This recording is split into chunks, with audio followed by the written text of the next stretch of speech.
Vulgarisation, journalisme, illustration, médiation, etc. Simple, c'est à chaque épisode des portraits de personnes qui exercent ces métiers, qui communiquent la science ou permettent aux scientifiques de la communiquer et de la rendre simple.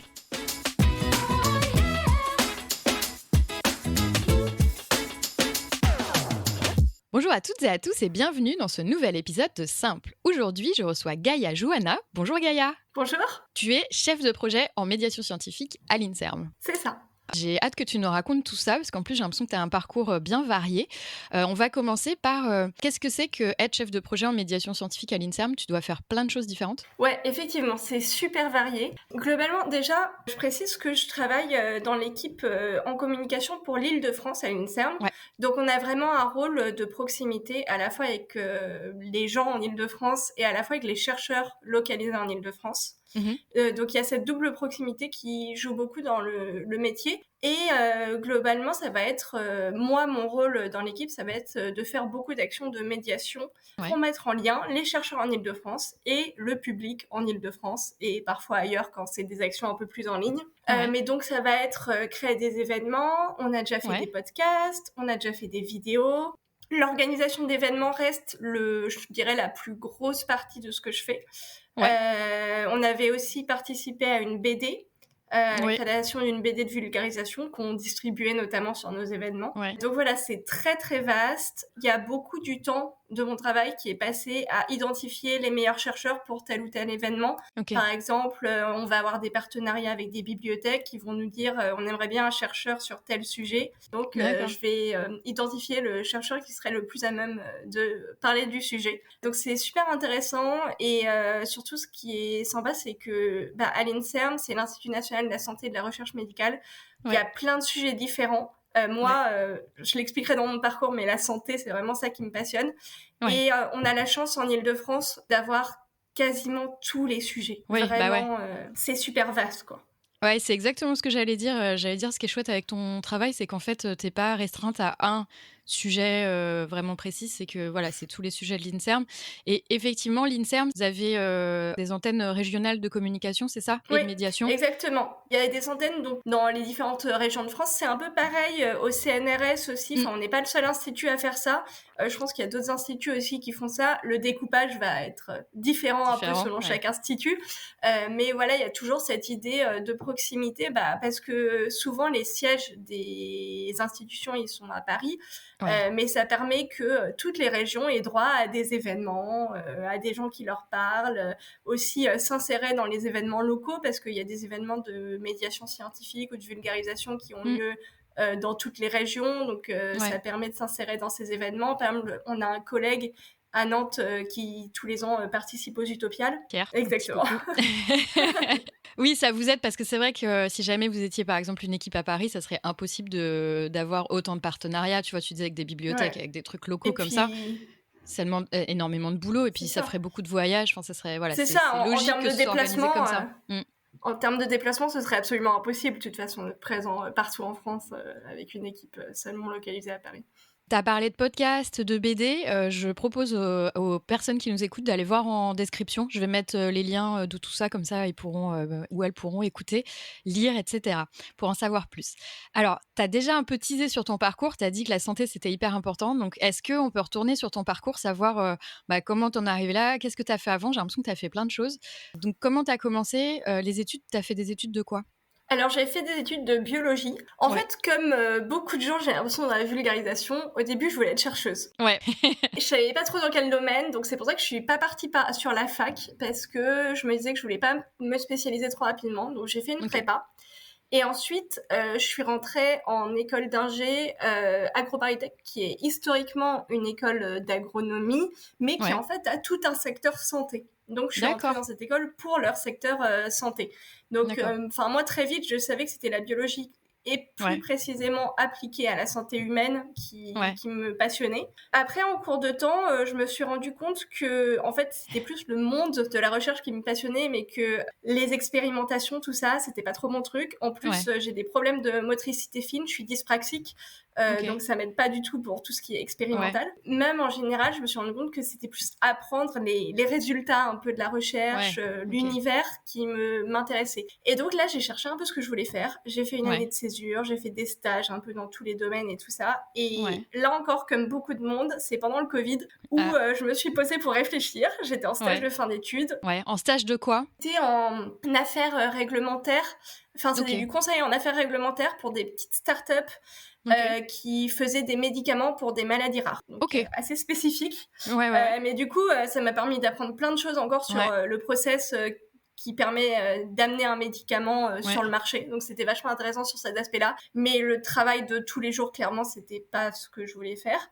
Et en fait, ça faisait quelques temps que j'avais un peu ce petit rêve, genre journaliste scientifique, mais ça me paraissait un peu inatteignable avec le parcours que j'avais fait. Et j'ai fait des recherches, et en fait, je suis tombée d'abord sur une offre d'alternance de l'Institut Pasteur, sachant que je me voyais pas reprendre des études forcément à ce moment-là. Et puis quand j'ai vu l'alternance, je me suis dit, l'alternance, ça me permet de gagner de l'argent, ça me permet quand même de travailler. Et l'Institut Pasteur, j'adorais, c'était donc dans l'équipe éditoriale et c'était rédiger des articles vulgarisés sur les découvertes des chercheurs. Donc vraiment, ce que tu avais envie de faire, quoi. Ce que j'avais envie de faire. Et donc, j'ai trouvé en parallèle le master journalisme et communication scientifique, je ne sais plus exactement quel est le nom complet, à Paris, oui, c'est ça, Université Paris-Cité. Et donc, je suis rentrée directement en master 2, ce qui m'a permis de faire directement l'année d'apprentissage, en fait. Ah ouais, t'as pas eu à faire... Comment ça se fait? C'est des histoires d'équivalents ou que t'as pas eu à faire le M1? D'équivalent, et on peut postuler soit en master 2, soit en master 1, si on a déjà un bac plus 5. Après, il y a beaucoup de gens qui ont un bac plus 5 qui refont quand même le master 1. Mais moi, je me voyais pas refaire une année d'études complète sans bosser, que ce soit financièrement ou niveau intérêt. Et finalement, j'étais très contente parce que ce master, c'était vraiment incroyable, très axé professionnalisant. Donc c'était vraiment très bien, et mon alternance a été géniale aussi. J'étais dans une super équipe à Pasteur. Donc ça m'a vraiment motivée pour ce métier-là. Et donc après mon alternance, je me suis lancée en freelance, en pigiste. D'abord, j'avais un travail en CDD sur 3 jours par semaine. J'étais dans une boîte qui développait une solution, un jeu vidéo pour les troubles de l'apprentissage. Et du coup, moi, je faisais de la vulgarisation sur les troubles de l'apprentissage. Et il s'appelle Poppins maintenant, parce qu'ils ont changé de nom. Et c'est très cool ce qu'ils font. En parallèle, donc, je développais mon activité freelance. Donc, c'était pas mal parce que j'ai un salaire régulier. Ça m'a permis de développer mon activité de freelance à 2 jours par semaine. Et après ça, je suis passée à plein temps. Et du coup, t'es placée freelance à plein temps, mais quand t'étais à tes 2 jours par semaine, c'était quoi comme type de projet freelance? Alors, du coup, plein de choses. Je travaillais toujours pour l'Institut Pasteur à distance. Donc, j'ai fait un gros dossier sur le cerveau pour eux. C'était passionnant parce que c'était vraiment à long terme. J'ai interviewé plein de chercheurs et j'ai vraiment condensé ça dans un gros dossier. C'était super intéressant à faire, ça. Je travaillais pour Science et Vie. Je faisais des articles courts sous forme de questions-réponses pour le web et des articles plus longs aussi une fois par mois. Je travaillais aussi pour la science, même si ça, je l'ai plus fait après. Et je crois que c'était tout quand j'étais à 2 jours par semaine. Et après, quand je suis passée plus à plein temps, j'ai aussi travaillé pour Slate. Et j'ai aussi travaillé un seul article, mais pour Polytech Insight, où je crois James Bauer est passé dans il y a 2 épisodes. Voilà. Mais justement, en fait, c'est rigolo parce que ça se recoupe. Il y avait Jean Fauquet aussi qui était du même master que toi. Ah oui. Je crois que c'est l'épisode 15. Donc voilà, ça se recoupe un peu, c'est rigolo. Ok, donc toi, t'étais plutôt axé journalisme du coup. J'étais plutôt axé journalisme et je restais sur la santé aussi. Sur tout ce qui était santé. J'ai pas trop dévié en termes de sujet. Je voulais vraiment rester dans ma spécialité aussi parce que ça, il y a des avis assez différents là-dessus, mais moi, je considère que pour bien vulgariser, il faut quand même avoir un petit background dans le sujet. Et je me sentais pas à l'aise de vulgariser des trucs sur la physique où j'y connais pas grand-chose, par exemple, ou la chimie, ou les maths. Voilà. Je vais poser une question, on va repartir encore plus en arrière. Ce kiff pour la bio et la santé, ça remonte à quand? Je dirais au début de la SVT, au collège, quoi. Parce que, en fait, alors quand j'étais petite, je sais pas pourquoi, quand j'étais petite, je voulais être chercheuse en écosystème. Ma mère avait trouvé une interview d'une chercheuse en écosystème, elle me l'avait lue. Et c'était, ça y est, je voulais être chercheuse en écosystème. Et en fait, après, en faisant de la SVT, je me suis rendu compte que c'était plus la génétique, l'immunologie et tout ça qui me passionnait, donc plus la santé humaine. OK, super. C'était une petite, side question, je me demandais, en fait, parce que des fois ça voilà, ça tu sais, ça peut être n'importe quoi. Mais, c'est vrai que la santé, c'est passionnant, hein. Moi, j'ai fait ma recherche en bio sur l'épilepsie, tu vois? Oui. En mode, thérapie et cetera, donc c'est vraiment très cool. Et donc là, tu étais freelance, qu'est-ce qui s'est passé après? C'est quoi la suite? Donc ensuite, je suis entrée à l'INSERM, en fait. D'accord. Il y a un an En et quelques, hein? un peu plus, c'était en février 2023. Ah oui, donc, quasi 2 ans. Quasi 2 ans, c'est ça. C'est top comme parcours et c'est bien de savoir aussi que tu peux prendre le M2, tu peux prendre en cours de M2, sans nécessairement, devoir refaire le M1. Je suppose que Merci. c'est aussi parce que tu avais fait des choses en dehors de la science Oui, oui, tout à qui fait. t'aidaient Fallait un petit peu? montrer qu'on avait une Ouais, petite expérience en vulgarisation. J'en avais fait une ouais, pendant mon année de césure.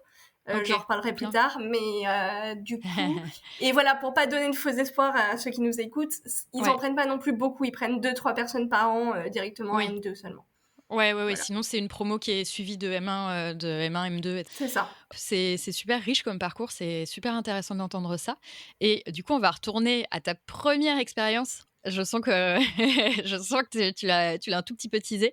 Ta première expérience en médiation ou vulgarisation, c'était quoi? C'était justement donc, enfin, après, je pourrais dire que mes premières expériences, c'est tout simplement quand j'étais en prépa puis en école et que je parlais de mes cours à ma famille et j'ai une famille Ouais, très littéraire, donc qui a pas forcément fait de sciences, ouais, et donc bah, je leur expliquais des choses et j'adorais expliquer ça, à ma ouais, famille et limite moins les gens avaient un background scientifique, plus à m'amuser ouais. d'expliquer les choses clairement. Mais je dirais que ma première vraie expérience, ce serait justement pendant mon année de césure. J'ai travaillé pour une start-up sur la transformation digitale dans les énergies renouvelables. Waouh, OK, Sujet, voilà, assez spécifique aussi. Et en fait, j'ai fait tout un article sur la transformation digitale en santé. OK, Et en fait, OK. ils avaient un peu une base de réflexion sur les différents aspects de la transformation digitale, où il y avait 5 ou 6 aspects. Et donc, j'ai décliné ça sur l'impact de ces 5 ou 6 aspects sur la santé. Et ce qui était génial, c'est que j'ai pu, enfin, c'était vraiment un article au long cours, Ouais, comme au final, on en fait plus plus trop en journalisme, où j'ai pu aller à des salons, rencontrer plein de gens et tout ça, et vraiment mettre plein de choses ensemble, plein de recherches, et ça, j'avais adoré le faire. on peut le retrouver, Ouais, il est en ouais, ligne? ouais. Il est en OK, ligne sur leur site, normalement. OK, on peut peut-être le mettre en description, Ouais, ouais, du tout coup? à fait, OK, tout à super fait. et cjuste pour, celles et ceux qui ne sauraient peut-être pas, la transformation digitale, c'est quoi exactement? Bah, j'ai envie de dire, vous verrez dans l'article.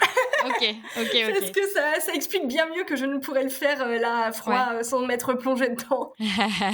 La question qui tue. Donc allez voir l'article pour en savoir plus. Donc ça, c'était ta première. Et effectivement, c'est vrai que quand tu t'expliques à ta famille ce que tu fais, c'est déjà une expérience, hein, de vulgarisation. Moi, c'est rigolo parce que j'ai toujours dit que Pint of Sense, c'était ma première expérience et en fait, j'ai ressorti mon rapport de thèse et en fait, pendant ma soutenance, j'avais mes potes, j'avais ma famille, j'avais vraiment plein de monde et en fait, dans mon rapport de soutenance, il y a marqué, que j'ai soutenu avec, une grande clarté, même pour un public non spécialiste et là, je fais: mais Ah. c'était peut-être ça ma première expérience en fait.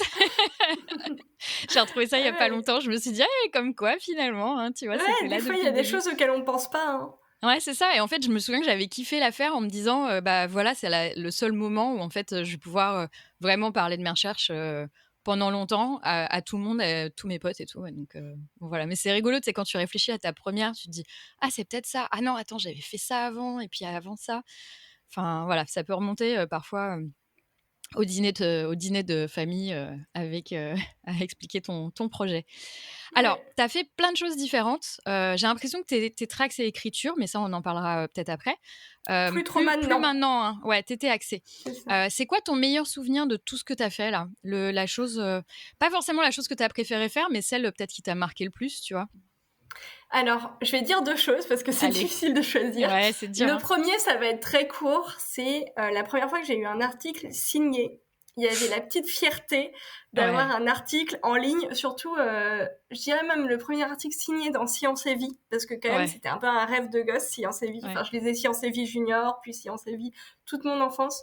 Voir mon nom sur le site web de Science et Vie, ouais, ça faisait ouais, quelque chose. ouais, Et le deuxième, ce serait à l'INSERM. On avait fait un truc qui m'a vraiment marqué émotionnellement, on va dire. ouais, On avait fait une conférence sur l'endométriose avec une ouais. chercheuse absolument incroyable, Marina Gvaskov. Mmh. Et c'était vraiment passionnant. mais surtout, en fait, c'était en bibliothèque.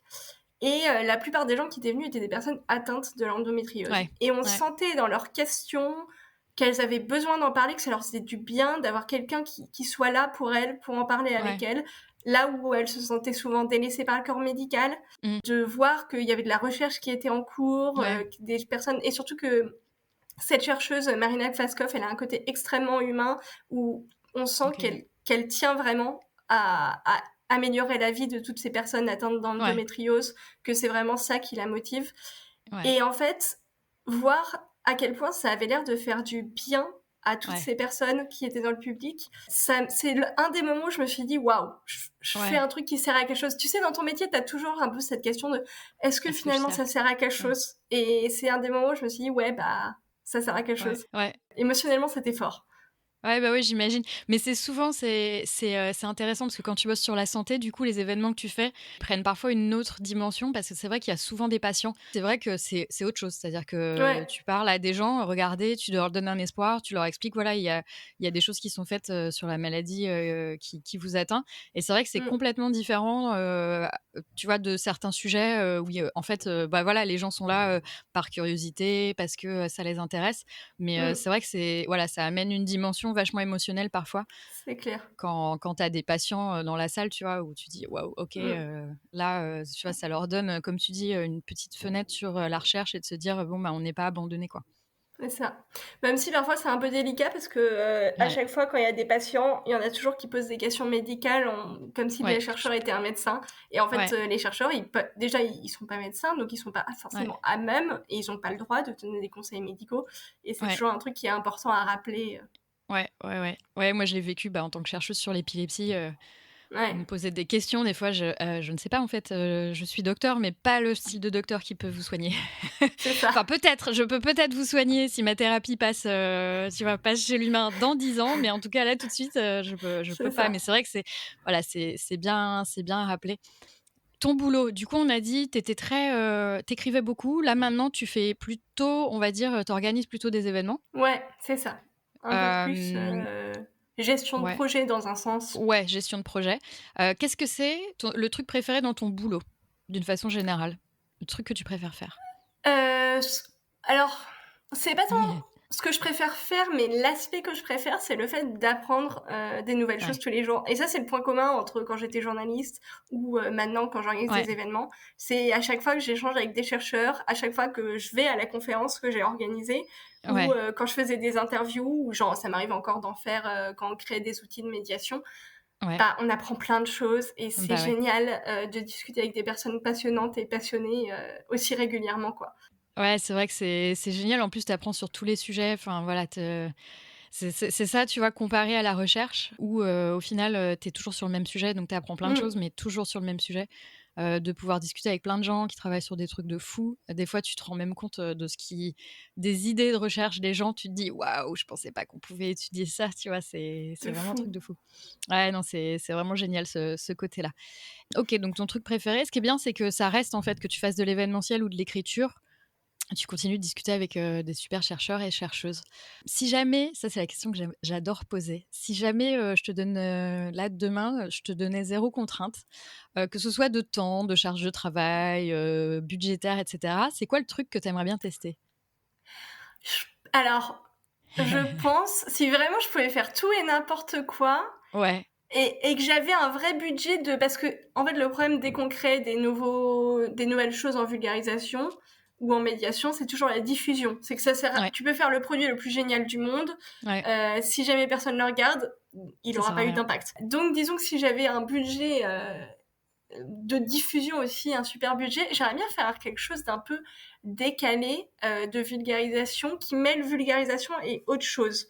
Je te donne un OK. exemple, je regardais à une Ouais. époque, je regardais beaucoup des tutos make-up et j'étais tombée sur Ouais. une série, une fille qui en fait était historienne à la base et qui Ouais. faisait son tuto make-up en racontant des trucs sur l'histoire. Ah ouais! Et en fait, elle racontait un truc qui s'était passé dans l'histoire. Et je me suis dit, tu vois, faire un truc comme ça, en Ouais. vulgarisation, tu fais ton petit tuto make-up et en même temps, tu t'apprends quelque chose, ça permettrait de toucher des publics qui Ouais. ne seraient jamais allés écouter un truc en médiation autrement. Je Ouais. donne cet exemple, ça pourrait être totalement autre chose, ça pourrait Oui, être, ça peut être des un recettes de truc, cuisine, ouais. c'est ça, Ouais. exactement. Voilà, je pense au make-up parce que moi, c'est la partie que j'aime bien, mais Oui, clairement, ça un truc un peu décalé comme ça, je trouve ça pourrait être intéressant, quoi. ah, c'est une super idée. Non, mais c'est vrai que c'est toujours intéressant, de voir, tu vois? Il y a certaines personnes, par exemple, dans mon Under the Lab Coat, donc c'est le sous la blouse anglais, Mmh. c'est un scientifique qui travaillait sur les bananes et en fait, il s'est dit qu'il allait lancer des recettes avec des bananes. Donc en gros, il est un peu suivi sur TikTok et sur Instagram. Il allait sortir du coup des recettes de bananes, mais dans lequel il expliquerait un peu, la science des bananes. Donc ça peut être un peu la génétique, un peu et Ah! cetera et tu vois? C'est ça, Ah, c'est c'est c'est ça. cool, ouais. Et c'est hyper cool et je trouvais ça vraiment chouette parce qu'il s'est dit, bah, comme ça, tu vois, je leur explique comment cuire, tu vois, comment faire, je sais pas, un banana cake, une banane plantain et cetera. Mais, avec un petit twist, de science et je trouve que c'est une bonne idée parce que, Mmh. ça permet, en fait, de rentrer par la porte de l'intérêt des gens, quoi. C'est C'est-à-dire ça, que, exactement. OK, vous êtes intéressés, le tuto make-up, ça vous intéresse, les recettes, ça vous intéresse, la mécanique, hein, ça pourrait être tellement de trucs, en Ouais. fait, Non, enfin, ça voilà. pourrait être ou même des trucs de «déguisement» entre guillemets, parce que moi je suis aussi vachement des gens qui font des tenues historiques. Tu pourrais Ouais. complètement faire de l'histoire des Ah mais sciences oui. où à chaque fois Ah mais tu oui. débarques avec une tenue historique, un Mais peu grave. stylée, tu vois?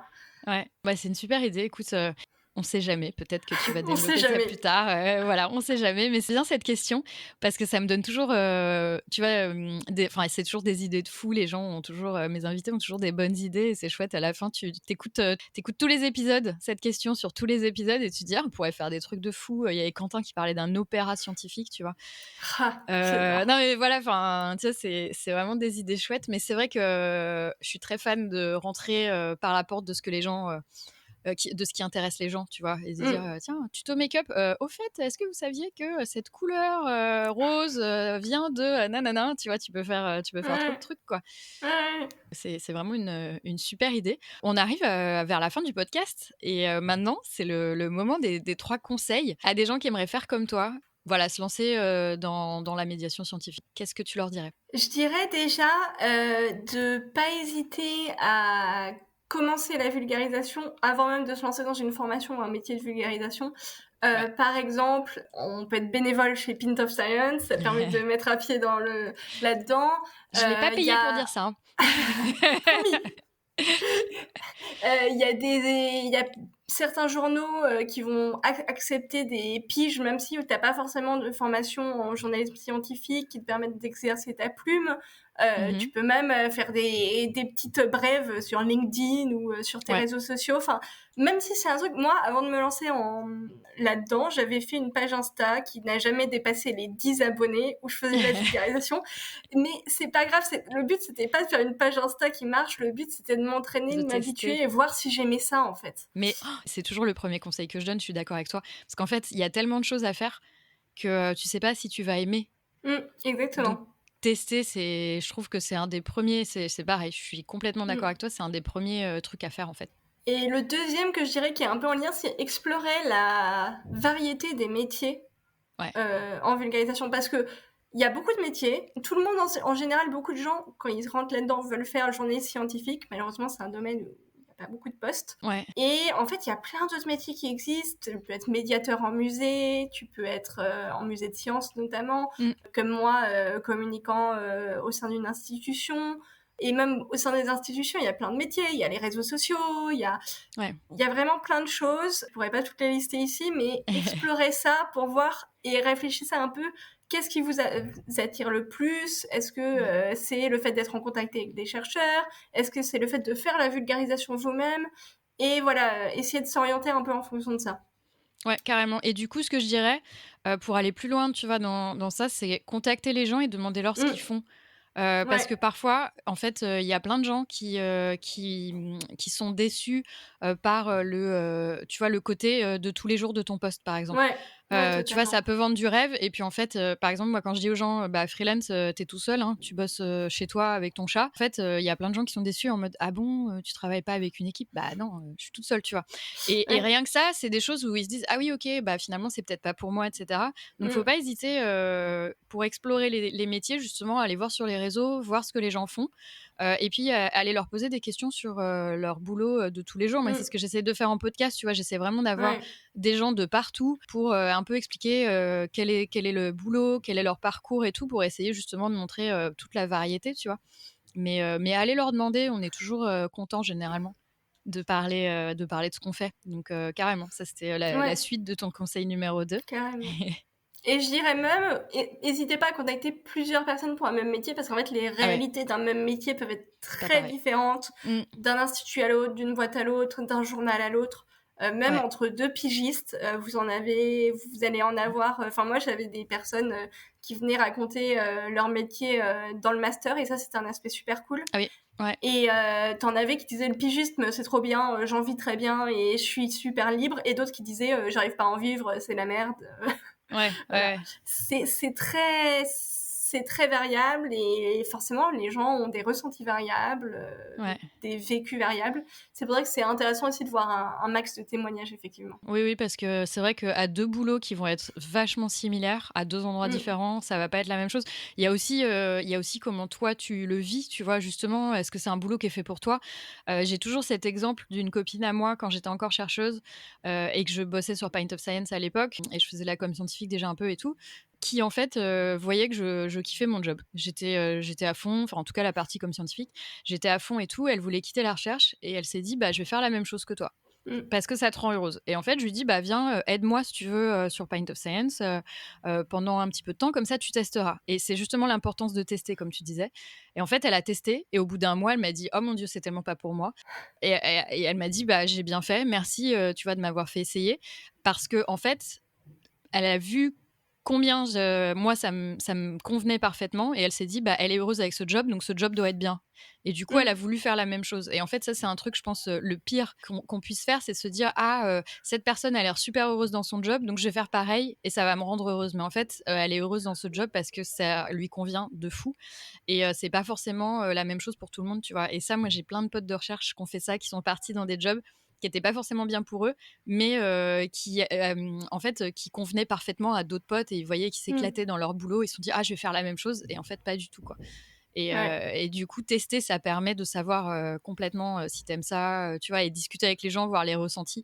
Parce que Mm. t'as des gens qui vont dire, bah, comme tu dis, c'est l'enfer, c'est le paradis, tu vois. Et en fait, c'est bien d'équilibrer un peu et de bien savoir Mm. où est-ce qu'on va, quoi. Mm. Et puis après, je pense qu'il faut aussi pas avoir peur de tester un métier, et si ça nous convient pas, de rechanger. Ouais. Enfin, moi, par exemple, il y avait des choses, je pense, dans le freelance qui me convenaient moins. Mhm. Mais je suis très heureuse d'avoir fait, je suis très heureuse d'avoir eu cette expérience. Ouais. Je pense que voilà, les expériences sont forcément relativement enrichissantes, bon, sauf si tu tombes dans un environnement extrêmement Un toxique peu. ou ce genre de Ouais, c'est choses. ça. Ouais. Mais à part ça, faut pas hésiter à tester et à changer si finalement ça nous convient pas. Ouais, complètement. Est-ce que ça, c'était ton troisième conseil? Non, pas forcément. Mon troisième conseil, ça va être un truc hyper bateau, mais Ouais, être curieux, se ouais, renseigner vraiment sur les avancées de la recherche scientifique, lire, consommer du contenu de vulgarisation. Ne pas non plus culpabiliser si on consomme un seul type de contenu de vulgarisation. mmh, Moi, c'est vrai que c'est surtout les magazines de vulgarisation que je lis. Et quand je suis arrivée dans mon master, tout le monde me disait tu connais tel youtubeur, tu connais tel youtubeur. Je me disais oh là là, j'ai pas ma place. Et en fait, bah c'est juste des préférences et c'est ok quoi. ouais, bah, oui, tu pas obligé d'avoir, lu, écouté, regardé tous les trucs qui se font, partout parce que déjà tu peux C'est pas avoir ça. le temps, je pense et puis Mm, justement si tu as un intérêt, un peu plus vers un type de média, c'est pas grave. Mais être mm, curieux, effectivement, on l'entend souvent, ce conseil. Je pense que de toute façon, c'est un métier où il faut être curieux. Donc en fait, mm. si on l'est pas de base, c'est qu'on va pas probablement pas profiter et pas être trop aimé, faire ce genre de job, quoi. Ouais, complètement. Bah, écoute, merci beaucoup de nous avoir raconté tout ça, d'avoir donné tes conseils et cetera et cetera. Je vais mettre en description les liens des choses, dont on a parlé et je vais mettre aussi, le lien pour te retrouver sur, LinkedIn. Mm, Comme ça, très bien. justement, si, vous avez envie de suivre le conseil de Gaïa et de connecter avec les gens, d'aller leur poser des questions et cetera, n'hésitez pas, à la contacter pour, continuer la discussion. Bah, écoute, merci à toi, c'était vraiment un épisode super chouette et puis à très, très bientôt, on te retrouve, sur les réseaux. À bientôt. À bientôt.